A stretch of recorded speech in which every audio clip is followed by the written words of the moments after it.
સિંચાઈ વિભાગ દ્વારા અમને એસઆરપી ગ્રુપ 11 વાવ સુરતથી અહીંયા રાજકોટ ખાતે આજી2 ખાતે અમને પાણીની ચોરી ન થાય, પાણીની ચોરી અટકાવવા માટે અમને 4 જેટલા જવાનોને ફાળવવામાં આવ્યા છે.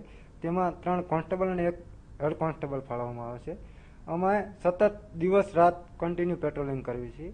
જેમ કે આપ જોઈ શકો છો તેમ દિવસે અહીંયા પેટ્રોલિંગ હોય છે અને રાત્રે નહેરો પર પેટ્રોલિંગ હોય છે. જે આની કેનાલ છે તે પડધરી આવે ત્યાં પણ અમારું પેટ્રોલિંગ સતત ચાલુ છે. સિંચાઈ વિભાગ દ્વારા રાજકોટ સહિત સૌરાષ્ટ્રના 10 ડેમો પર પાણી પર પહેરો ગોઠવવામાં આવ્યો છે.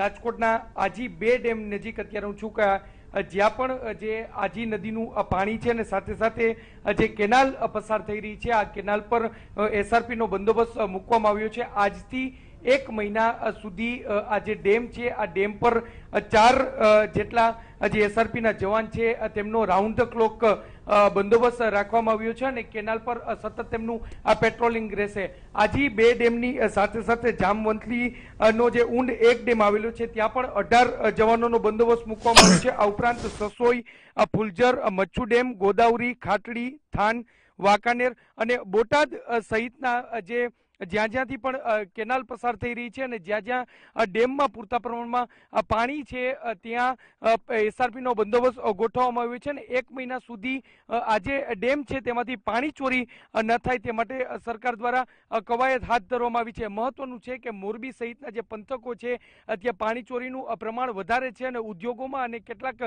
જે ખેતરોમાં પાણીની ચોરી થતી હોય છે અને તે અટકાવવા માટે રાજ્ય સરકાર દ્વારા આ મહત્વનો નિર્ણય લેવામાં આવ્યો છે. કેમેરા પર્સન ભાવેશ લશ્કરી સાથે મોહિત ભટ્ટ, TV9 રાજકોટ.